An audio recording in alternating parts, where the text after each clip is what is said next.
ওদেরকে বলে দাও সবাইকে যে আমরা একটু বাইরে যাবো, তো রেডি হচ্ছি। হ্যাঁ, আর আমার ছেলেকে দেখো, একটু ক্রিম, মানে একটু মানুষের বাচ্চাকে ক্রিম টিম লাগায় চুপ করে থাকবে। হ্যাঁ, আর আমার ছেলে দেখো না, মানে এত দুষ্টুমি করে, ও একটু ক্রিমও মাখাতে দেবে না।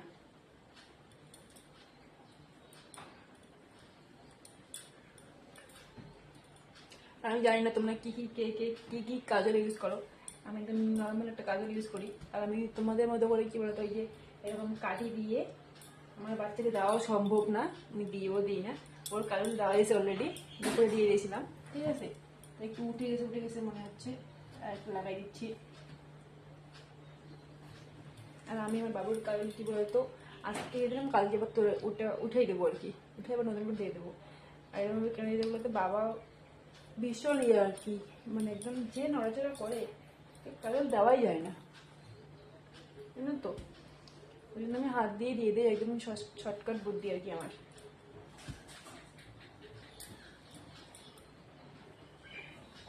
পাপা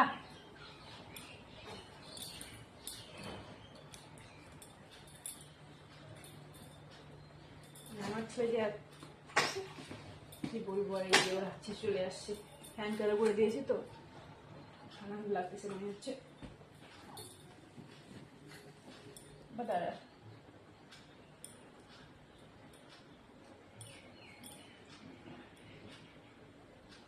মানে ওকে যেটা দিয়ে দিন না কেন, হাত দুটো ধরে থাকবে, জানো তো, যে এত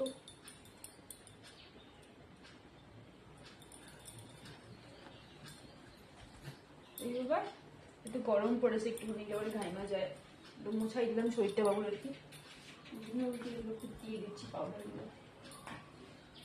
বাবা গলায়, বাবা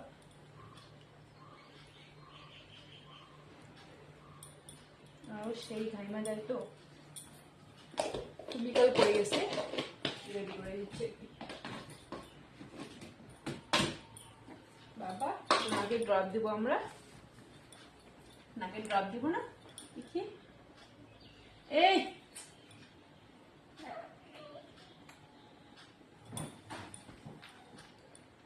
ড্রপ দিয়ে দিলাম, তাহলে কোথায় কোথায় পড়ে গেল এদিকে। চলো ড্রেসটা পরে একটু বাইরে যাবো। হ্যাঁ, সবাইকে বলে দাও যে আমরা একটু বাইরে যাচ্ছি, ওদের সঙ্গে পরে কথা হবে।